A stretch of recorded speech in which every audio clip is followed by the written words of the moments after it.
തുറന്നു കിടക്കുന്ന store room കണ്ട് ശിവാൻ തെല്ലൊരു പരിഭ്രമത്തോടെ അകത്ത് കയറി. അവൾ കുറച്ചുകൂടി അകത്തേക്ക് നടന്നു. അന്നേരാണ് ആരോ മുഖം തിരിഞ്ഞു നിൽക്കുന്നത് അവൾ കണ്ടത്. ആളിൻ്റെ കോസ്റ്റ്യൂം കണ്ട് ശിവാൻ അത് ലക്ഷാണെന്ന് കരുതി ചുമലിൽ തൊട്ടതും പെട്ടെന്ന് അവിടുത്തെ ലൈറ്റ് മുഴുവനും ഓഫായി. ചുറ്റും ഇരുട്ട് പടർന്നു. ഡോർ ആരോ പുറത്തുനിന്ന് പൊട്ടുന്ന ശബ്ദവും അവൾ കേട്ടിരുന്നു. അന്നേരാണ് അവിടെ നിൽക്കുന്ന ആളെ ശിവാനി ഇറുകെ പുണർന്നത്. പതിവിലും വ്യത്യസ്തമായ പെർഫ്യൂം ഗന്ധം അറിഞ്ഞതും ശിവാനി പേടിച്ച് അകന്നു മാറി. തൻ്റെ കണ്ണേട്ടനില്ല അതെന്ന് മനസ്സിലാവാൻ അവൾക്ക് ആ ഒരു പിടുത്തം മതിയായിരുന്നു. അവനെ ശക്തിയോടെ തള്ളി മാറ്റി ശിവാനി ഓടി രക്ഷപ്പെടാൻ നോക്കി. പക്ഷെ ഇരുട്ടായതിനാൽ അവൾ എവിടെയോ തട്ടി വീണു. തനിക്ക് നേരെ നടന്നു വരുന്ന ആ രൂപത്തെ കണ്ട് ശിവാനി പേടിച്ചു വിറച്ചു. ഇരുട്ടിൽ രണ്ട് കണ്ണുകൾ മാത്രം തിളങ്ങി നിന്നു. ആ കണ്ണുകൾ ലക്ഷ്യൻ്റേതല്ലെന്ന് അവൾക്ക് പെട്ടെന്ന് മനസ്സിലായി. കൈ കിട്ടിയ എന്തോ ഒന്നെടുത്ത് ശിവാനി അവന് നേരെ എറിഞ്ഞു. അവിടുന്ന് എഴുന്നേറ്റ് എങ്ങോട്ടൊന്നില്ലാതെ ഓടി. ചുറ്റും ഇരുട്ട് മാത്രമായിരുന്നു. അവൻ്റെ കണ്ണിൽപ്പെടാതെ ശിവാനി ഒരിടത്ത് മറഞ്ഞു നിന്നു. അയാൾ അവളെ അന്വേഷിച്ചു ചുറ്റും നടക്കുന്നത് ശിവാനി കാണുന്നുണ്ടായിരുന്നു. അതൊരു ട്രാപ്പാണെന്ന് മനസ്സിലായ ശിവാനി ലക്ഷ്യനെ വിളിക്കാൻ ഫോൺ എടുത്തതും അതിലേക്ക് പെട്ടെന്നൊരു കോൾ വന്നു. ശിവാനി കോൾ കട്ട് ചെയ്ത് ഫോൺ സൈലൻറ്റ് മോഡിലിട്ടു. ലക്ഷ്യൻ്റെ നമ്പർ എടുക്കാൻ നേരം ഇരുട്ടിൽ ആ രൂപം അവളെ കണ്ടുപിടിച്ചിരുന്നു. തനിക്ക് നേരെ അടുക്കുന്ന ആ രൂപത്തെ കണ്ട് ശിവാനി പേടിച്ച് വിറച്ചു. വേണ്ട വേണ്ട, തുടരുത് എന്നും പറഞ്ഞ് അവളെ പിന്നിലോട്ട് ചുവടുകൾ വെച്ചതും അവിടെ ഒരു പൊട്ടിച്ചിരി മുഴങ്ങി. അവൻ വീണ്ടും അവളെ ഇറുകെ പുണർന്നതും ശിവാനിയുടെ സകല നിയന്ത്രണവും നഷ്ടപ്പെട്ടു. കാലുകൊണ്ട് അവൻ്റെ അടിനാപ്പി നോക്കി ഒരു തൊഴി കൊടുത്തതും അവൻ അവളിൽ നിന്ന് പിടിവിട്ട് വേദന കൊണ്ട് പുളഞ്ഞു. ശിവാനി അന്നേരം അവിടെ കിടന്നിരുന്ന ഒരു പഴയ നെറ്റെടുത്ത് അവൻ്റെ മേലേക്ക് എറിഞ്ഞതും അവൻ അതിൽ കുരുങ്ങിക്കിടന്നു. ഈ അവസരത്തിൽ മൊബൈലിൻ്റെ ഫ്ലാഷ് ലൈറ്റ് ഓൺ ചെയ്ത ശിവാനി ഡോറിൻ്റെ ഭാഗത്ത് എങ്ങനെയോ എത്തി ഉറക്കെ തട്ടി വിളിക്കാൻ തുടങ്ങി. ഇതേ സമയം ശിവാനി അന്വേഷിച്ച് നടന്ന ലക്ഷ്യനെ കണ്ടു നേരത്തെ ശിവാനി സംസാരിച്ച സ്റ്റാഫ് അവനോട് പറഞ്ഞു, സർ വിളിച്ചിട്ടല്ലേ മാഡം സ്റ്റോർ റൂമിലേക്ക് വന്നത്? ഞാനോ? ഞാൻ വിളിച്ചിട്ടില്ല. മാഡത്തിൻ്റെ ഫോണിലേക്ക് സാറിൻ്റെ മെസ്സേജ് വന്നപ്പോഴാണ് മാഡം താഴേക്ക് പോയത്. അത് കേട്ടതും ലക്ഷ് കൂടുതലൊന്നും ആലോചിക്കാതെ ഗ്രൗണ്ട് ഫ്ലോറിലേക്ക് പാഞ്ഞിരുന്നു. ഡോറിൽ തട്ടി വിളിക്കുന്ന ശിവാനിയുടെ ശബ്ദം കേട്ടതും ലക്ഷ് പുറത്തു നിന്ന് ഇട്ടിട്ടുണ്ടായിരുന്ന കൊളുത്തെടുത്ത് ഡോർ തുറന്നതും ശിവാനി തളർച്ചയോടെ അവൻ്റെ മേലേക്ക് വീണിരുന്നു. പാതി ബോധത്തിലും അവൾ അകത്തേക്ക് കൈ ചൂണ്ടിക്കാട്ടി എന്തൊക്കെയോ പറയാൻ ശ്രമിച്ചു. അവിടെ ആരോ. അപ്പോഴേക്കും ഒച്ച കേട്ടുകൊണ്ട് സെക്യൂരിറ്റിയും ജനറേറ്റർ റൂമിലെ പയ്യനും വന്നു. ഇതാരായി ഡോർ പുറത്തുനിന്ന് പൂട്ടിയത്? നിങ്ങളാണോ? ലക്ഷ് വലിഞ്ഞു മുറുകിയ മുഖത്താൽ ചോദിച്ചതും ഇരുവരും തങ്ങളല്ലെന്ന് പറഞ്ഞു. അകത്തേക്ക് നോക്കി ശിവാനി വീണ്ടും കൈ ചൂണ്ടിയതും ലക്ഷ് അവരോട് അകത്ത് കയറി നോക്കാൻ പറഞ്ഞു. അന്നേരം മുറിയിൽ ഇരുട്ട് കണ്ട് ലക്ഷിന് മനസ്സിലായി മനഃപൂർവ്വം ആരോ ഇവിടുത്തെ ഫ്യൂസ് ഊരി മാറ്റിയതാണെന്ന്. പെട്ടെന്ന് ലൈറ്റ് ഓൺ ചെയ്ത് ഇരുവരെയും അകത്ത് കയറ്റി നോക്കാൻ ഏൽപ്പിച്ചുവെങ്കിലും ആർക്കും ഒന്നും കാണാൻ പറ്റിയില്ല. ശിവാനിയുടെ അവസ്ഥ കണ്ട് ലക്ഷ്മി അവളെ ഇട്ടേച്ച് അകത്ത് കയറി നോക്കാനും തോന്നിയില്ല. ഈ ഒരു വഴിയല്ലാതെ അകത്തുള്ള ആൾക്ക് പുറത്ത് കിടക്കാൻ പറ്റില്ല. ഇതിൻ്റെ ഡോർ പൂട്ടി കീ എടുത്ത് വെച്ചേക്ക്. ഞാൻ പറയാതെ ഈ മുറി തുറക്കാൻ പാടില്ല, കേട്ടല്ലോ? ഞാനിപ്പോൾ വരാം എന്ന് പറഞ്ഞ് ലക്ഷ് ശിവാനിയും കൊണ്ടുപോയി. കീ സെക്യൂരിറ്റിയുടെ കയ്യിലാണ് ലക്ഷ് കൊടുത്തത്. ലക്ഷും ശിവാനിയും സെക്യൂരിറ്റിയും പോയതും മറ്റേ പയ്യൻ മുറിയുടെ ലോക്കിലേക്ക് ഒന്ന് നോക്കി. ശേഷം സെക്യൂരിറ്റി കീ വെക്കുന്നത് ഒളിൽ നിന്ന് കണ്ട് അയാൾ കാണാതെ അത് പെട്ടെന്ന് കൈക്കലാക്കി റൂം തുറന്ന് അകത്ത് മറഞ്ഞു കിടക്കുന്നവനെ പുറത്താക്കി ഡോർ ലോക്ക് ചെയ്ത് കീ എടുത്തെടുത്ത് വെച്ചു. പെട്ടെന്ന് പോയിട്ട് സാറേ, ലക്ഷ്യ സർ കണ്ടാൽ ഞാനും കൂടെ കുടുങ്ങും. എൻ്റെ ജോലി തെറിക്കുമെന്ന് മാത്രമല്ല ജീവനും ബാക്കിയുണ്ടാവില്ല. വെറുതെ അല്ലല്ലോ, പണം വേണ്ടി വാങ്ങിയിട്ടല്ലേ എന്നും പറഞ്ഞ് അയാൾ ഡ്രസ്സിന് മുകളിൽ ഇട്ടിരുന്ന ജാക്കറ്റ് ഊരി മാറ്റി പയ്യൻ്റെ കയ്യിൽ കൊടുത്ത് ഒന്നും അറിയാത്ത പോലെ അവിടെ നിന്ന് നടന്നു നീങ്ങി. ശിവാനി ലക്ഷ്മിയെ ഇറുകെ പുണർന്നുകൊണ്ട് കരയാൻ തുടങ്ങി. ശിവാനി, ഇങ്ങനെ കരയല്ലേ, പോട്ടെ. ഇപ്പോൾ ഒന്നും പറ്റിയില്ലല്ലോ, പോട്ടെ. ഒന്നുമില്ല, ആ കണ്ണൊക്കെ തുടച്ചേ. പക്ഷെ ശിവാനിക്ക് കരച്ചിലടക്കാനായില്ല. ലക്ഷ അവളുടെ മുഖം കൈക്കുമ്പിളിൽ കോരിയെടുത്തുകൊണ്ട് ചുംബിച്ചു. ശിവാനി എന്തിനാ ഇങ്ങനെ കരയുന്നത്? നമുക്ക് ആളെ പെട്ടെന്ന് തന്നെ കണ്ടുപിടിക്കാം, പോരെ? ശിവാനി ഒന്നും മിണ്ടിയില്ല. ശിവാനി, അവൻ നിന്നോട് മോശമായിട്ട് എന്തെങ്കിലും പെരുമാറിയോ? ലക്ഷ്മി അവളോടത് ചോദിക്കാൻ ചെറിയ മടിയുണ്ടായിരുന്നു. പക്ഷെ അവളുടെ കരച്ചിൽ കണ്ട് അവൻ ചോദിച്ചു പോയതാണ്. അങ്ങനെ വല്ലതും സംഭവിച്ചിരുന്നേ ഞാൻ നിങ്ങളുടെ മുന്നിൽ ഒരിക്കലും ഇതുപോലെ നിൽക്കില്ലായിരുന്നു. പക്ഷെ ആള് എന്നെ 2 പ്രാവശ്യം ഹഗ് ചെയ്തു. അവൾ നടന്നത് മുഴുവൻ അവനോട് പറഞ്ഞു. ഇത്രയേ ഉള്ളൂ? അയ്യേ, ഇതിനാണോ ഈ കരയുന്നത്? പോട്ടെ, കരയല്ലേ. പേടിച്ചു പോയോ? പേടിക്കണ്ട കേട്ടോ. ഇനി എന്ത് വന്നാലും ഇതുപോലുള്ള അബദ്ധത്തിൽ ചെന്ന് ചാടല്ലേ. ലക്ഷ അവളെ നെഞ്ചോട് ചേർത്ത് പിടിച്ചു. നിങ്ങളുടെ ഫോണിൽ നിന്നും മെസ്സേജ് വന്നപ്പോൾ ഞാൻ മറ്റൊന്നും ആലോചിച്ചില്ല. അതാണ് എനിക്കും മനസ്സിലാവാത്തത്. ഇതിപ്പോൾ ഒരാൾ മാത്രം വിചാരിച്ചാൽ നടക്കുന്ന കാര്യമല്ല. 2-3 പേര് ചേർന്ന് ഒരുമിച്ച് പ്ലാൻ ചെയ്തതാണ്. ഞാൻ ഫോൺ ഇവിടെ ക്യാബിനിൽ വെച്ചിട്ട് പോയിരുന്നു. പക്ഷെ അത് ലോക്കായിരുന്നു. ആ ലോക്ക് എങ്ങനെ അവർ മനസ്സിലാക്കി? നമ്മൾ പോലും അറിയാതെ തന്നെ ശത്രുക്കൾ നമ്മളെ ശ്രദ്ധിക്കുന്നുണ്ടായിരുന്നു. അതാരാണെന്ന് പെട്ടെന്ന് കണ്ടെത്തണം. നീ ഇവിടെ കുറച്ച് നേരം റെസ്റ്റ് എടുക്കുക, ഞാൻ പോയി പെട്ടെന്ന് സ്റ്റോർ റൂം ഒന്ന് ചെക്ക് ചെയ്തിട്ട് വരാം എന്ന് പറഞ്ഞതും ശിവാനി തലയനക്കി. ലക്ഷ് സ്റ്റോർ റൂമിൽ അരിച്ച് പെരക്കിയെങ്കിലും ഒരു തെളിവ് പോലും കിട്ടിയില്ല. അവന് രക്ഷപ്പെടാൻ ഫ്രണ്ട് ഡോറല്ലാതെ മറ്റൊരു വഴിയുമില്ലായിരുന്നു. പക്ഷെ ഇപ്പോൾ ആളുടെ പൊടി പോലും ഇല്ല. ഡോർ തുറന്നു കൊടുക്കാതെ അവന് പുറത്ത് കടക്കാൻ പറ്റില്ല. കീ അവരുടെ കയ്യിലുമാണ്. നേരത്തെ ഉണ്ടായ സെക്യൂരിറ്റി, പിന്നെ ആ പയ്യൻ, രണ്ടിൽ ആരോ ഒരാൾക്ക് ഇതിൽ പങ്കുണ്ട്. ഇവരിൽ ഒരാൾ തുറന്നു വിട്ട് കാണും. വരട്ടെ, കണ്ടുപിടിക്കാം എന്ന് മനസ്സിൽ പറഞ്ഞ് ലക്ഷ് ഡോറും പൂട്ടി അവിടെ നിന്ന് പോയി. പിറ്റേ ദിവസം ശിവാനി ലീവായിരുന്നു. അതുപോലെ ലക്ഷ് ഓഫീസിൽ നിന്ന് തിരിച്ചിറങ്ങുമ്പോൾ സമയം 7 മണി കഴിഞ്ഞിരുന്നു. 5 മണിയാകുമ്പോഴേക്കും സ്റ്റാഫൊക്കെയും പോയി തുടങ്ങും. പിന്നെ ഓവർ ഡ്യൂട്ടി ഉള്ളവർ കുറച്ചു നേരം കൂടി നിൽക്കും. എന്നാലും 7 മണിയാകുമ്പോഴേക്കും എല്ലാവരും പോയി കാണും. 7:30 കഴിഞ്ഞതും ലക്ഷ് ക്യാബിൻ പൂട്ടി ഇറങ്ങി എൻട്രൻസ് ഭാഗത്ത് എത്തിയപ്പോഴാണ് വേദിക ഇരിക്കുന്നത് കാണുന്നത്. ലക്ഷിനെ കണ്ടതും അവൾ ഒന്ന് എഴുന്നേറ്റു. താനിതുവരെ പോയില്ലേ? അത് സാർ, എനിക്ക് കുറച്ച് ഓവർ വർക്ക്സ് ഉണ്ടായിരുന്നു. ഞാൻ ഫ്രണ്ടിൻ്റെ കൂടെയാണ് പോവാറുള്ളത്. ഞാൻ വല്ല ഓട്ടോയിലും വന്നോളാം എന്ന് പറഞ്ഞ് അവളോട് പൊക്കോളാനും പറഞ്ഞു. കുറേ നേരം പുറത്ത് വെയിറ്റ് ചെയ്തു, പക്ഷേ ഒരു ഓട്ടോ പോലും കിട്ടിയില്ല. അതുമല്ല, പുറത്ത് നല്ല ഇരുട്ടുവാണല്ലോ. എനിക്ക് പേടി തോന്നിയതുകൊണ്ട് ഇങ്ങോട്ട് വന്നു. സാർ അകത്തുണ്ടെന്ന് സെക്യൂരിറ്റി പറഞ്ഞു. സാറിന് വിരോധമില്ലെങ്കിൽ എന്നെ ഒന്ന് ടൗൺ വരെ ഡ്രോപ്പ് ചെയ്യാമോ? വേദിക നിഷ്കളങ്കത ആവശ്യത്തിൽ കൂടുതൽ വാരി വിതറി. ലക്ഷ്യം ഒന്ന് ആലോചിച്ച ശേഷം മൂളിക്കൊണ്ട് പറഞ്ഞു, പുറത്ത് ഗേറ്റിൻ്റെ അവിടെ നിന്നാൽ മതി, ഞാൻ വണ്ടി എടുത്തിട്ട് വരാമെന്ന്. അതും പറഞ്ഞ് ലക്ഷ് വണ്ടി എടുക്കാൻ പോയതും വേദികയുടെ ഉള്ളിൽ തൻ്റെ പ്ലാൻ വിജയിച്ചതിൻ്റെ സന്തോഷമായിരുന്നു. വേദികയുടെ വണ്ടി കയറാൻ പറഞ്ഞ് ലക്ഷ് വണ്ടി മുന്നോട്ടെടുത്തു. വണ്ടിയിലിരിക്കുമ്പോഴും ലക്ഷിൻ്റെ മനസ്സ് നിറയെ ശിവാനിയോട് ഇത് പറഞ്ഞാൽ എങ്ങനെയാവും അവൾ പ്രതികരിക്കുക എന്നായിരുന്നു. പറയാതിരുന്നാൽ ശരിയാവില്ല, നാളെ പറഞ്ഞേക്കാം. ഇപ്പോൾ കക്ഷി നല്ല മൂഡിലാണെങ്കിൽ വെറുതെ മൂഡ് കളയണ്ടല്ലോ. ശിവാനിയുമായുള്ള നിമിഷങ്ങൾ മനസ്സിൽ ഓടിയെത്തതും ലക്ഷിൻ്റെ ചുണ്ടിൽ അറിയാതൊരു പുഞ്ചിരി വിരിഞ്ഞു. അതവൻ്റെ മുഖത്ത് പ്രതിഫലിക്കുന്നുണ്ടായിരുന്നു. കവിളിൽ ഗർത്തം വിരിഞ്ഞതും വേദിക അതിൽ അലിഞ്ഞുപോയി. അവൻ്റെ സൗന്ദര്യം അവളെ വല്ലാതെ മത്ത് പിടിപ്പിക്കുന്നുണ്ടായിരുന്നു. ശിവാനിയും ലക്ഷിനെയും പിരിച്ചു കൊടുക്കണം, അത് ഏത് വിധത്തിലായാലും കുഴപ്പമില്ല എന്ന് മേഘ പറഞ്ഞിരുന്നു. പക്ഷേ ലക്ഷിനെ തനിക്ക് വേണം എന്നവൾ എടുത്തു പറഞ്ഞിരുന്നു. പക്ഷെ ഇപ്പോൾ വേദികയുടെ ഉള്ളിൽ മറ്റൊരു ചിന്തയായിരുന്നു. ശിവാനിയും ലക്ഷിനെയും പിരിച്ചു കഴിഞ്ഞാൽ ലക്ഷ് തനിക്കുള്ളതായിരിക്കും, ആർക്കും വിട്ടുകൊടുക്കില്ല. വേദികയുടെ ഉള്ളിൽ പല കണക്ക് കൂട്ടലും കൂട്ടി. വേദികയോട് ലക്ഷ് ഒന്നും മിണ്ടിയിരുന്നില്ല. അവൻ എന്തെങ്കിലും മിണ്ടാൻ അവൾ അവസരം നോക്കിയിരുന്നു. അതിനിടയിലാണ് ലക്ഷ് വേദികയോട് ഇപ്പോൾ വരാം എന്നും പറഞ്ഞ് വണ്ടിയിൽ നിന്ന് ഇറങ്ങുന്നത്. അവൻ ഇറങ്ങിയപ്പോഴാണ് വേദിക അവൻ്റെ ഊരി മാറ്റിയ ലൈറ്റ് കളറിലുള്ള ബ്ലേസർ അവിടെ കാണുന്നത്. അവളെന്തോ പെട്ടെന്ന് മനസ്സിൽ വിചാരിച്ചു. ആ ബ്ലേസർ കയ്യിലെടുത്ത് പിടിച്ചു. തൻ്റെ ചുണ്ടിൽ ലിപ്സ്റ്റിക്ക് വാരി തേച്ചു. ബ്ലേസറിൽ കറക്റ്റ് ലിപ് ചിഹ്നം പതിയുന്നത് പോലെ അതിൽ ചുംബിച്ചു. എന്നിട്ട് അത് പുറത്ത് കാണാത്ത പോലെ അവിടെ വെച്ചു. തൻ്റെ വാലറ്റ് ഡാഷ്ബോർഡിൽ മനഃപൂർവ്വം വെച്ച ശേഷം വീണ്ടും പാവമായിരുന്നു.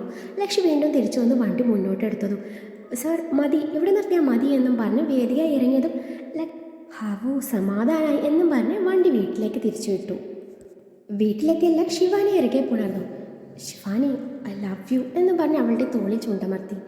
എന്താണ് സാറിന് ഒരു ഇളക്കം? ശിവാനി അവൻ്റെ കവളി പിടിച്ച് വലിച്ചുകൊണ്ട് ചോദിച്ചു. അത് പിന്നെ എന്നും പറഞ്ഞ് അവളുടെ കീഴ്ചുണ്ടിൽ പതിയെ തലോടി. അത് പിന്നെ പറ. ശിവാനി പുരികം പൊക്കി. അത് പിന്നെ എന്നും പറഞ്ഞ് അവളുടെ ഇടുപ്പിലൂടെ കൈയിട്ട് ചേർത്ത് പിടിച്ചു. അവളുടെ കണ്ണുകളിലേക്ക് നോക്കിയതും ശിവാനി ഫ്ലാറ്റ്. ശിവാനി ശിവാനി അത് പിന്നെ ഉണ്ടല്ലോ. ഏത് പിന്നെയാണെന്ന് മനസ്സിലായല്ലോ. അപ്പോൾ എന്ത് വേണം? ഞാൻ മോഹിക്കുവേ. പിന്നെ അവസാനം വിലയിട്ടിട്ട് ചോറില്ലെന്ന് പറഞ്ഞാലേ അന്നത്തെ പോലെ ആയിരിക്കില്ല ഞാൻ. ശരി, സമ്മതിച്ചു. ഇയാൾ ആദ്യം പോയി ഫ്രഷായിട്ട് വന്നേ എന്നും പറഞ്ഞ് അവൻ്റെ ഷർട്ടിൻ്റെ ബട്ടൺ അഴിക്കാൻ തുടങ്ങിയതും അവൻ അവളുടെ ഡ്രസ്സിനുള്ളിടെ കൈയിട്ട് കുസൃതി കാട്ടി തുടങ്ങി. എന്തായത്, അടങ്ങിയിരിക്കും. അവൻ കേട്ട ഭാവമില്ലാതെ പ്രവൃത്തി തുടർന്നു. അവൻ്റെ കൈ അവളുടെ മാറിലും അമർന്നതും ശിവാനി ഷോക്കേറ്റ പോലെയായി. അവനിൽ നിന്ന് അകന്നു മാറാൻ ഒരുങ്ങി. ശിവാനി, ഇപ്പോഴെങ്ങനെയായാലും എങ്ങനെയാ? ഇത് വെറും സാമ്പിൾ വെടിക്കട്ടെ. തൃശ്ശൂർ പൂരം മോള് കാണാൻ പോകുന്നതേ ഉള്ളൂ എന്നും പറഞ്ഞ് അവളുടെ കവളിൽ ചുണ്ട് ചേർത്തുകൊണ്ട് ടവലെടുത്ത് വാഷ്റൂമിലേക്ക് പോയി. അന്നേരമാണ് ശിവാനിയുടെ ഫോൺ റിങ് ചെയ്യുന്നത്. പരിചയമില്ലാത്ത നമ്പറായിരുന്നു. ശിവാനി സംശയത്തോടെ ഫോൺ അറ്റൻഡ് ചെയ്തു. ഹലോ മാഡം, ഇത് ഞാനെന്ന് വെച്ചാൽ സോറി മാഡം, ഞാൻ വേദികയാ. ഓ, അത് കേട്ടതും ശിവാനിയുടെ മുഖം ഒന്ന് ചുളിഞ്ഞു. വേദിക, ഇത് ഓഫീസ് ടൈം അല്ലല്ലോ. സോറി മാഡം, ഞാൻ വിളിച്ചത് എന്താണെന്ന് വെച്ചാലേ എനിക്കിന്ന് ഓവർ ഡ്യൂട്ടി ആയിരുന്നു. ഒരുപാട് വൈകിയത് കൊണ്ട് സാറ് വണ്ടി കയറാൻ നിർബന്ധിച്ചതുകൊണ്ട് ഞാൻ സാറിൻ്റെ കൂടെ വണ്ടി കയറിയിരുന്നു. വീട്ടിലെത്തിയപ്പോഴാണ് എൻ്റെ വാലറ്റ് കാണാനില്ല.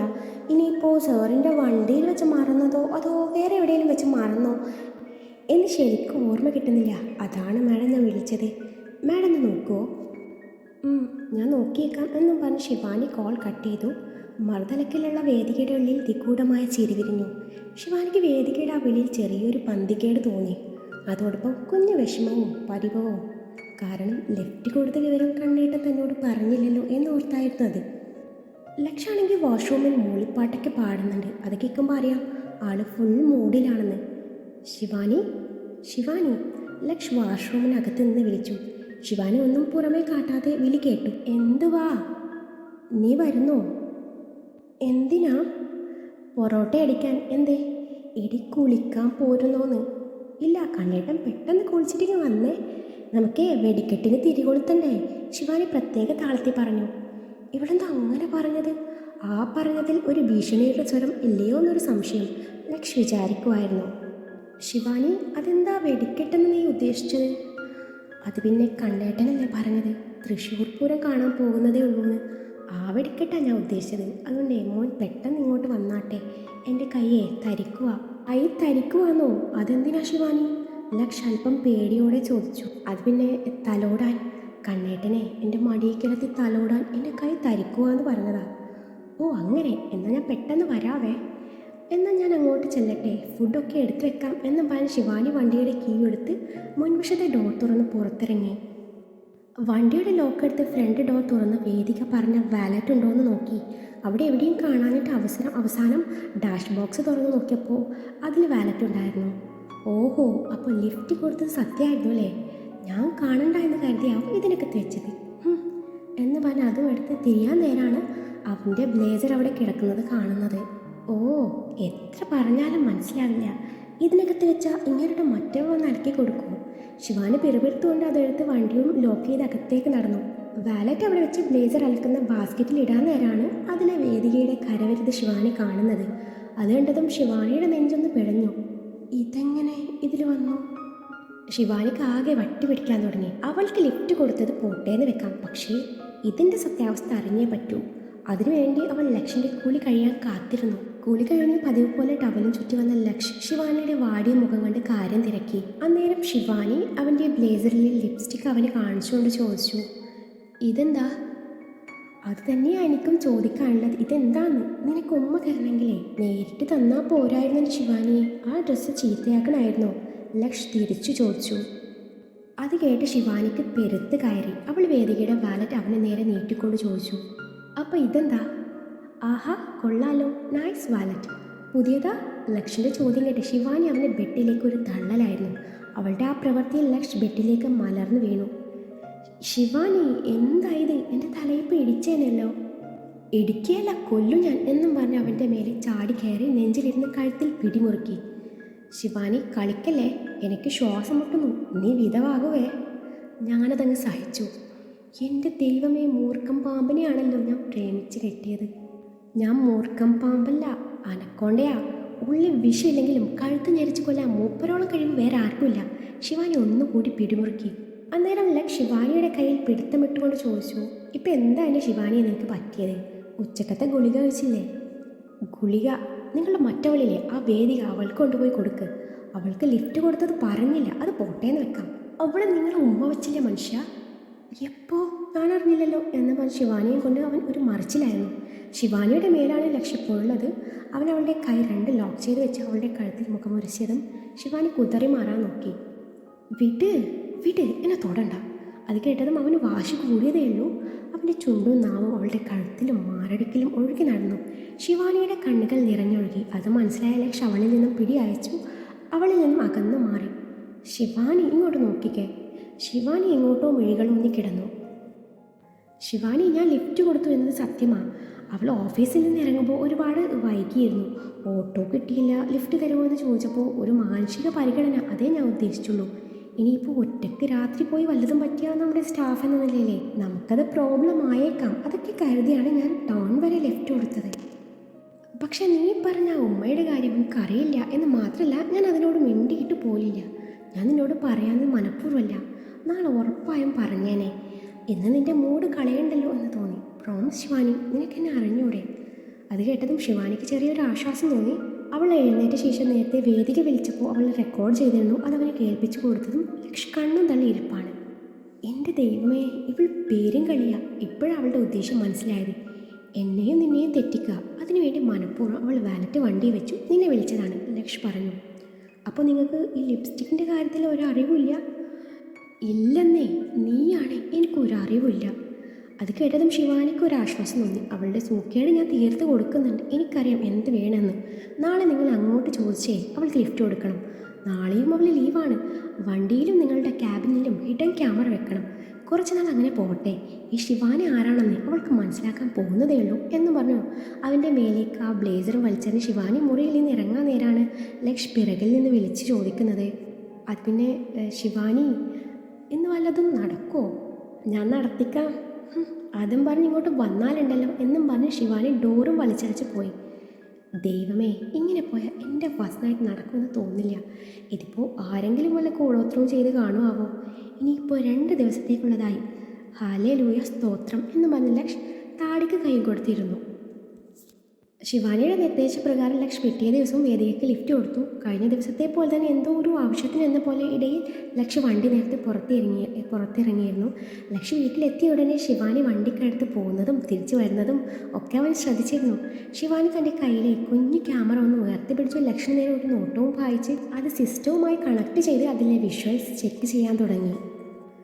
ദൈവമേ, ഇവൾ ക്യാമറ വെക്കെന്ന് പറഞ്ഞപ്പോൾ ഞാൻ കരുതി ചുമ്മാതാണെന്ന്. നേരത്തെ വേദികയോട് ഒന്നും മിണ്ടാതിരുന്നത് നന്നായി, ഇല്ലെങ്കിൽ ഇവിടെ എൻ്റെ 16 അടിയന്തരം നടത്തിയേനെ. അത് മനസ്സിൽ വിചാരിച്ച ലക്ഷ് വീഡിയോയിലേക്ക് ശ്രദ്ധ കൊടുത്തു. വണ്ടിയിലിരിക്കുന്ന സമയം മുഴുവൻ വേദികയുടെ നോട്ടം എങ്ങോട്ടാണെന്ന് മനസ്സിലായ ശിവാനി പല്ല് ഞെരിച്ചു. അന്നേരം ലക്ഷാണെങ്കിൽ ഞാനൊന്നും അറിഞ്ഞില്ലേ എന്ന പോലെ നിഷ്കുവായിരിപ്പുണ്ട്. ലക്ഷ് പുറത്തിറങ്ങിയ ടൈമിൽ വേദിക അവൻ്റെ ബ്ലേസർ എടുത്ത് ചുംബിക്കുന്നത് കണ്ടതും ശിവാനി വലിയായി ആ ബ്ലേസർ എടുത്ത് കൈ പിടിച്ചുകൊണ്ട് പറഞ്ഞു, ഇനി നിങ്ങൾ ഇതിടുന്നത് എനിക്കൊന്ന് കാണണം എന്നും പറഞ്ഞ് മുറിവിട്ടിറങ്ങി. തൊട്ടടുത്ത നിമിഷം കാറ്റ് പോലെ മുറിയിലേക്ക് വന്ന് ദേഷ്യത്തോടെ അവനൊന്ന് നോക്കി. കടിക്കരുത് പ്ലീസ്, ശേഷിയില്ല, അതുകൊണ്ടാ, ലക്ഷ് അവളെ നോക്കി ദയനീയമായി പറഞ്ഞു. ശിവാനി അവൻ്റെ മുഖം കൈക്കുമ്പിളിലായി അമർത്തി പിടിച്ചു. അവൻ്റെ ചുണ്ടുകൾ ഞൊടിയിടയിൽ കവർന്നെടുത്തു. ലക്ഷാകെ വണ്ടരടിച്ചു കണ്ണും തള്ളി അവൾക്ക് വിധേയമായി നിന്നു കൊടുത്തു. അവളുടെ ദേഷ്യവും സങ്കടവും മുഴുവനും ആ ചുംബനത്തിലൂടെ അവൾ തീർത്തു. എന്നിട്ട് അവനിൽ നിന്നും അകന്നു മാറി കലി തീരാതെ ഉറഞ്ഞു തുള്ളുന്നത് കണ്ടതും ലക്ഷ് നിഷ്കുവായി പറഞ്ഞു, ശിവാനി, നിന്റെ ദേഷ്യം തീരുന്നതുവരെ നീ എന്നെ ഉമ്മ വെച്ചോളൂ, അല്ലെങ്കിൽ പീഡിപ്പിച്ചോളൂന്നേ, എനിക്ക് വിഷമമൊന്നുമില്ല, എല്ലാം എൻ്റെ വിധിയാണെന്ന് കരുതി സമാധാനിച്ചോളാം. അത് കേട്ട ശിവാനി ദേഷ്യത്തോടെ അവനൊന്ന് നോക്കി ബെഡിലേക്ക് തള്ളിയിടാൻ നേരാണ് അവളുടെ പ്രവൃത്തി മുൻകൂട്ടി മനസ്സിലാക്കിയ ലക്ഷ് അവൾക്ക് നേരെ കാല് നീട്ടുന്നത്. അടിപതറിയ ശിവാനി നേരെ വീണത് ലക്ഷിൻ്റെ മേലേക്കും പിന്നെ രണ്ടും കൂടി ഉരുണ്ട് കെട്ടി ബെഡിലേക്ക് വീണതും ലക്ഷ് അവസരം മുതലെടുക്കാൻ തുടങ്ങി. അവൻ അവളുടെ കൈ രണ്ടും പിടിച്ചു വെച്ചു, കാലും ലോക്ക് ചെയ്ത് വെച്ചു. അടങ്ങിക്കിടക്കണ ശിവാനി, ഇല്ലെങ്കിൽ ഞാനങ്ങ് റേപ്പിക്കൂട്ടോ. ഇങ്ങനെ പോയാൽ എന്നെക്കൊണ്ട് നീ അത് ചെയ്യിപ്പിച്ചേ അടങ്ങുമെന്നാണ് തോന്നണേ. അത് കേട്ടതും ശിവാനി അവനെ നോക്കി പേടിപ്പിച്ചു. വഷളൻ, എന്താ വിളിച്ചത്? വഷളനെന്നോ? ഇനി വിളിക്കോ? പറ, ഇനി വിളിക്കുമോന്ന്? ആ വിളിക്കും, എന്നാ ഒന്ന് വിളിച്ചേ. വഷളൻ വഷളൻ വഷളൻ. ഇത്തവണ ഞാനങ്ങ് ക്ഷമിച്ചു. ഇനി വിളിച്ചാലുണ്ടല്ലോ നിന്നെ ഇങ്ങനെ കെട്ടി പിടിച്ചേ ഇതേ എവിടെ ഉണ്ടല്ലോ ഉമ്മ വെക്കും ഞാൻ എന്ന് പറഞ്ഞ് അവളുടെ മാറിൽ അമർത്തി ചുംബിച്ചു. എന്താ ഇത്? വിട്ട്, ചവിട്ടൂട്ടോ. പിന്നെ നീ ചവിട്ടാനിങ്ങോട്ട് വാ, ഞാൻ നിന്ന് തരാം. മോളെ ശിവാനി, ഞാൻ ഇത്രയും നാൾ മോളുടെ ആഗ്രഹത്തിന് നിന്ന് തന്നെന്ന് കരുതിയേ എല്ലാ ദിവസവും അങ്ങനെ നിന്ന് തരാക്കോ? ഞാനൊരു കിഴങ്ങൻ ഭർത്താവായി പോവില്ലേ? ഇത്രയും ടെൻഷനാവാൻ മാത്രം ഞാൻ വല്ലതും ചെയ്തോ? ഇല്ലല്ലോ. അതുകൊണ്ട് ഇക്കാര്യത്തിൽ ഓവർ ഷോ ഇറക്കിയാലുണ്ടല്ലോ എൻ്റെ പൊന്നു മോള് വിവരം അറിയും.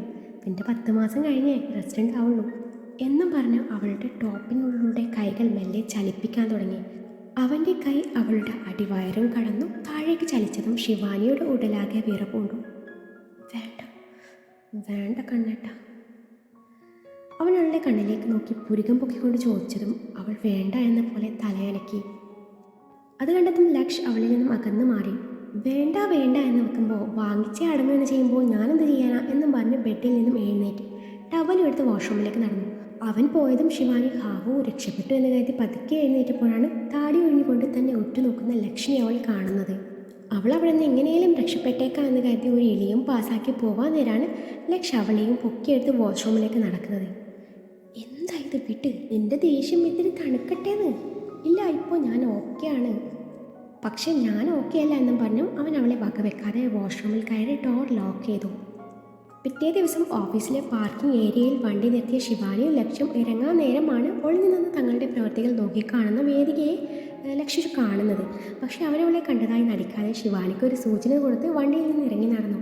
ശിവാനി വേദികയുടെ വരവും പ്രതീക്ഷിച്ച് വണ്ടിയിൽ തന്നെ ഇരുന്നു. ഫോണിൽ സംസാരിക്കുന്നത് പോലൊക്കെയും ചെയ്തു. അന്നേരമാണ് പ്രതീക്ഷിച്ചതുപോലെ വേദിക വരുന്നത്. അവളെ കണ്ടതും ശിവാനി ദേഷ്യം പുറത്ത് കാട്ടാതെ ഒന്ന് ചിരിച്ചു എന്ന് വരുത്തി. മാഡം, എൻ്റെ വാലറ്റ്. ഞാൻ ഇന്നലെ മാഡത്തെ കുറേ നോക്കി. ഇന്നലെ കണ്ടില്ലല്ലോ, ലീവായിരുന്നോ? ആഹാ, എനിക്ക് നല്ല സുഖമില്ലായിരുന്നു. അതാ തൻ്റെ വാലറ്റ് എന്ന് പറഞ്ഞ് ശിവാനി അവൾക്ക് നേരെ അത് നീട്ടി. അത് വാങ്ങിക്കഴിഞ്ഞിട്ടും വേദിക നിന്ന് പറഞ്ഞത് കണ്ടപ്പോൾ ശിവാനി ചോദിച്ചു, ഇനി എന്തെങ്കിലും കളഞ്ഞു പോയോ? അത് മാഡം. പിന്നെ വേദിക തപ്പിത്തടഞ്ഞു. ഈ ക്രാബാണോ? ശിവാനി ഒരു ക്രാബ് സീറ്റിൽ നിന്ന് എടുത്ത് കൈ പിടിച്ചുകൊണ്ട് ചോദിച്ചു. ആ അതെ അതെ മാഡം, വേദിക ചാടിക്കയറി പറഞ്ഞു. പക്ഷേ എന്ത് ചെയ്യാം വേദിക, ഇതെൻ്റെ ആണല്ലോ. നേരത്തെ കണ്ണേട്ടനുമായുള്ള റൊമാൻസിനിടയിലെ അങ്ങേര് ഊരിക്കളഞ്ഞതാ. കണ്ണേട്ടൻ അറിയില്ലേ? നിങ്ങളുടെ ലക്ഷ്യ ആളെ എനിക്ക് കണ്ണേട്ടനാ. വണ്ടി കയറിയാൽ ആൾ റൊമാൻസ് തുടങ്ങും. ശിവാനി പറഞ്ഞത് കേട്ടതും വേദികയുടെ മുഖം മങ്ങി. സാറിൻ്റെ കണ്ണ് ഭയങ്കര അട്രാക്ഷൻ ആണല്ലേ? വേദികയുടെ പറച്ചിൽ കേട്ട് ശിവാനിക്ക് പെരുവിരൽ തൊട്ട് അങ്ങ് ചൊറിഞ്ഞു കയറി. എന്നാലും പുറത്ത് കാട്ടിയില്ല. അവൾ വണ്ടി ലോക്ക് ചെയ്ത് നടക്കാൻ നേരം വേദികയും പിന്നാലെ കൂടി. മാഡം ലക്കിയാണ് കേട്ടോ, സാറിനെ പോലെ ഒരു ഹോട്ട് ആൻഡ് ഹാൻഡ്സം ഹസ്ബൻഡിനെ കിട്ടിയില്ലേ. എൻ്റെ സങ്കല്പത്തിൽ പുരുഷൻ സാറിനെ പോലെ ആയിരിക്കണം, എസ്പെഷ്യലി ആ Dimple. I like it very much. അത് കേട്ട ശിവാനി അവളെ ഒന്ന് നോക്കിയതും വേദിക പറഞ്ഞു, ഞാൻ സാറിനല്ല ഉദ്ദേശിച്ചത്, സാറിനെ പോലെ എന്നാണ്. ഒരാളെ പോലെ 7 പേര് കാണും എന്നല്ലേ ഞാനെൻ്റെ സങ്കല്പം പറഞ്ഞതാ മാഡം. ഓക്കെ, വേദിക ചെല്ലി എന്നും പറഞ്ഞു ശിവാനി ലക്ഷ്യൻ്റെ അരികിലേക്ക് ചെന്നു. I like it very much. അവളുടെ അമ്മൂമ്മയുടെ വെരി മച്ച്. കണ്ണ് അട്രാക്ഷനാണ് പോലും. അതെന്നെ മാത്രം നോക്കാനുള്ളതാണെന്ന് അവൾക്കറിയില്ലല്ലോ. ഇങ്ങനെ പോയാൽ അവളുടെ അന്ത്യം എൻ്റെ കൈ കൊണ്ട് തന്നെ ആയിരിക്കും എന്നാണ് തോന്നണേ. ശിവാനി പിറുപിറുത്തുകൊണ്ടിരുന്നു. ലക്ഷ്യം നേരം ഫോൺ കോളിലായിരുന്നു. കഴിഞ്ഞ ദിവസത്തെ പേടി കൊണ്ടോ അവനോടുള്ള ഇഷ്ടം കൂടുതൽ കൊണ്ടാണോ എന്നറിയില്ല, ഇന്ന് കുട്ടി നല്ല കുട്ടിയായി അവൻ്റെ അരികിൽ ചെന്ന് നിന്നു. ആൾ ഫോൺ കോളിലായതുകൊണ്ട് പിന്നെ ചോദിക്കാനോ പറയാനോ കാത്തു നിൽക്കാതെ അവൻ്റെ മടിയിൽ കയറിയിരുന്നു. അവൻ്റെ തോളിൽ മുഖം പൂഴ്ത്തി കിടന്നു. കാൾ അവസാനിപ്പിച്ച ശേഷം ലക്ഷ് വിചാരിക്കുവാണ്, ഇതെന്ത് പറ്റി, ഇവൾ രാവിലെ തന്നെ എന്നെ ചീത്തയാക്കി അടങ്ങൂ എന്നാണോ? അവളുടെ പുറം പതിയെ തലോടിക്കൊണ്ട് ചോദിച്ചു. Hey, what happened? ഒന്നുമില്ല, ശിവാനി മുഖമുയർത്താതെ മറുപടി പറഞ്ഞു. പിന്നെന്താ മുഖത്തൊരു വാട്ടം? എൻ്റെ സാരം ഒന്നുമില്ലെന്ന് അവൾ അവൻ്റെ മുഖത്തേക്ക് നോക്കിക്കൊണ്ട് പറഞ്ഞു. ഉറപ്പാണല്ലോ? ഉറപ്പ്. കണ്ണേട്ടാ, പിന്നെ ഉണ്ടല്ലോ, പറ. എനിക്ക് ഐസ്ക്രീം കഴിക്കാൻ തോന്നുക. ഇപ്പോഴോ? എന്നാൽ ഞാൻ ഓർഡർ ചെയ്യാം, ഇങ്ങോട്ട് വന്നോളൂ. അത് വേണ്ട, അവിടെ നിന്ന് ഇവിടെ എത്തുമ്പോഴേക്കും അത് അലിഞ്ഞു പോവും. നമുക്ക് പോയി കഴിച്ചാലോ? എടി, ഇവിടുത്തെ പ്രൈവസി ഒന്നും അവിടെ കിട്ടില്ല. പ്രൈവസി കിട്ടാൻ നമ്മൾ എന്താ വേറെ വല്ലതിനും ആണോ പോണത്? കഴിക്കാനല്ലേ? അല്ല, ഐസ്ക്രീം വിത്ത് റൊമാൻസ് ആണ് ഞാൻ ഉദ്ദേശിച്ചത്. അവൻ്റെ മുഖത്തെ അന്നേരം വിരിഞ്ഞ ആഴമുള്ള ഗർത്തത്തിലേക്ക് ശിവാനിയുടെ മിഴികൾ ഉടക്കി. അതൊക്കെ അവിടെ നിന്ന് നടക്കുന്നേ എന്നും പറഞ്ഞ് അവൻ്റെ നുണക്കുഴി കവളിലേക്ക് ചുണ്ടി ചേർത്തു. അവനിൽ നിന്നും അകന്നു മാറിക്കൊണ്ട് പറഞ്ഞു, ഇമ്പോർട്ടൻറ്റ് വർക്ക്സ് ഉണ്ടെങ്കിൽ പെട്ടെന്ന് തീർക്കാൻ നോക്ക്, ഞാനതുവരെ വെയിറ്റ് ചെയ്യാം എന്ന് പറഞ്ഞു. അവൻ ഓപ്പോസിറ്റുള്ള ചെയറിൽ പോയിരുന്നു താഴേക്ക് കൈ കൊടുത്ത് അവൻ്റെ പ്രവർത്തികൾ നോക്കിയിരുന്നു. അന്നേരം ലക്ഷ്യം വിചാരിക്കുവാണ്, പെട്ടെന്ന് ഇവൾക്കിതെന്ത് പറ്റി? ഇനി എനിക്കുള്ള വല്ല പണിയായിരിക്കുമാവോ? ഒന്ന് സൂക്ഷിക്കേണ്ടിയിരിക്കുന്നു. അതും മനസ്സിൽ കരുതി അവൻ്റെ പ്രവർത്തികൾ തുടർന്നു. ശിവാനിയും ലക്ഷ്യയുടെ ഓഫീസിനകത്തുള്ള ഐസ്ക്രീം റെസ്റ്റോറൻറ്റിലേക്കാണ് പോയത്. അവളുടെ കൈപ്പ് നോക്കിയിരിപ്പാണ് ലക്ഷ്. അവനൊരു ഫ്രഷ് ജ്യൂസ് മാത്രമേ ഓർഡർ ചെയ്തിട്ടുണ്ടായിരുന്നുള്ളൂ. രണ്ടുപേരും കണ്ണുകളിലൂടെ പ്രണയം കൈമാറിക്കൊണ്ടിരുന്നു. അതെ കണ്ണേട്ടാ, അവളുടെ അവളിൽ തന്നെ മനസ്സിലാവും എന്തോ സീരിയസ് കാര്യം പറയാനുണ്ടെന്ന്. പറ. എനിക്ക് സമ്മതാട്ടോ, ശിവാനി അവൻ്റെ മുഖത്ത് നോക്കാതെ പറഞ്ഞു. എന്തിന്? ഇയാൾ എന്താണാവോ ഇത്രയും നാൾ ആഗ്രഹിച്ചത് അതിന്? Shivani, you mean? ലക്ഷ്യ വിശ്വാസം വരാതെ ചോദിച്ചു. യെസ്, ആമീൻ എന്നെ. ശിവാനിയുടെ മുഖത്ത് നാണം വന്ന് നിറഞ്ഞു. ശിവാനി, സത്യം? ആന്നേ, ഇന്ന് തന്നെയാണോ? അതെ. എന്നെ പറ്റിക്കോ? ചേടാ, ഇയാൾക്ക് പറഞ്ഞാൽ മനസ്സിലാവില്ലേ? പറ്റിക്കില്ല. ഞാൻ ഇപ്പം തന്നെ ഇറങ്ങുന്നുണ്ട് കേട്ടോ. ഇവിടുന്ന് നേരെ അമ്മയെ കാണാൻ പോകും. അമ്മ എന്നെ വിളിച്ചായിരുന്നു. അമ്മയ്ക്ക് കുറച്ച് ഷോപ്പിംഗ് ഉണ്ടെന്ന് കൂടെ വരുമോ എന്ന് ചോദിച്ചു. ഞാൻ വരാമെന്ന് പറഞ്ഞിട്ടുണ്ട്. നിങ്ങൾ പതിയെ വന്നാൽ മതി. ഓക്കെ. വീട്ടിൽ ചെന്നിട്ടേ ആ വാർഡ്രോബ് ഒന്ന് തുറന്ന് നോക്കണം. അതിലേ ഒരു സ്പെഷ്യൽ ഡ്രസ്സ് ഉണ്ട്, അതിട്ടിട്ട് നിന്നാൽ മതി. ഇഷ്ടമായില്ലെങ്കിൽ ഞാൻ ഇടില്ല കേട്ടോ. അങ്ങനെയെങ്കിൽ ഞാൻ ഇട്ട് തന്നിരിക്കും. അയ്യേ, ഞാൻ ഡോർ തുറന്നില്ലെങ്കിലോ? എൻ്റെ വീട്ടിലേക്ക് നീ ഡോർ തുറക്കാതെ എത്താനുള്ള വഴിയൊക്കെ എനിക്കറിയാം. നേരെ ചെന്ന് എത്തുന്നതേ നമ്മുടെ ബെഡ്റൂമിൻ്റെ മുന്നിലായിരിക്കും. അങ്ങനെ ലക്ഷ് അവളോട് ആ വഴി ഏതാണെന്ന് പറഞ്ഞു കൊടുക്കുകയാണ്. സ്വന്തം വീട്ടിൽ നുഴഞ്ഞു കയറാൻ വേണ്ടിയാണോ ഇങ്ങനൊരു സീക്രട്ട് വേ? ഞാൻ പോവാ, ഞാൻ വീട്ടിൽ ചെന്നിട്ട് നോക്കട്ടെ, എന്നിട്ടേ ആ ഡ്രസ്സ് ഇടണോ വേണ്ടേ എന്ന് തീരുമാനിക്കും എന്ന് പറഞ്ഞ് ശിവാനി എഴുന്നേറ്റതും ലക്ഷ്മി പിന്നാലെ എഴുന്നേറ്റു. ഇരുവരുടെയും സംഭാഷണം കേട്ടുകൊണ്ട് മൂന്നാമതൊരാൾ അവിടെ ഉണ്ടായിരുന്നു. ഇരുവരും പോയതും അയാളുടെ ഉള്ളിൽ നിഗൂഢമായ ഒരു ചിരി വിരിഞ്ഞു. ശിവാനി വീട്ടിലെത്തുമ്പോഴേക്കും നേരം 5 മണിയോട് അടുത്തിരുന്നു. ലോക്ക് തുറന്ന് അകത്ത് കയറിയ ശിവാനി നേരെ ചെന്നത് ബെഡ്റൂമിലേക്കാണ്. ഫ്രഷായ ശേഷം ശിവാനി നേരെ അടുക്കളയിൽ ചെന്ന് ചായടാൻ നേരാണ് പിന്നിൽ ആരോ നിൽക്കുന്നത് പോലെ തോന്നുന്നത്. പെട്ടെന്ന് തിരിഞ്ഞു നോക്കിയ ശിവാനി പക്ഷെ അവിടെ ആരെയും കണ്ടില്ല. അതിനാൽ അവളുടെ പ്രവൃത്തി തുടർന്നു. ചായയുമായി നേരെ ചെന്നത് ലിവിംഗ് ഏരിയയിലേക്കാണ്. സോഫയിലിരുന്ന് ചായ കുടിക്കാൻ നേരാണ് അവൾ ലക്ഷ്മിയെ വിളിച്ച് സംസാരിക്കുന്നത്. അന്നേരം അവൾക്ക് ആരോ തൻ്റെ പിന്നിലുള്ളത് പോലെ തോന്നി. തിരിഞ്ഞു നോക്കിയെങ്കിലും അപ്പോഴും ആരെയും കണ്ടില്ല. വീണ്ടും ലക്ഷ്യമായുള്ള സംഭാഷണം തുടർന്നു. അതിനിടയിലാണ് മിന്നായ പോലെ ഒരു നിഴൽവെട്ട് അവൾ കാണുന്നത്. ഉള്ളിൽ നല്ല പേടി തോന്നിയെങ്കിലും അത് പുറത്ത് കാണിക്കാതെ അവിടെ എഴുന്നേറ്റ് മുകളിലെ നിലയിലെ തങ്ങളുടെ ബെഡ്റൂമിലേക്ക് നടന്നു.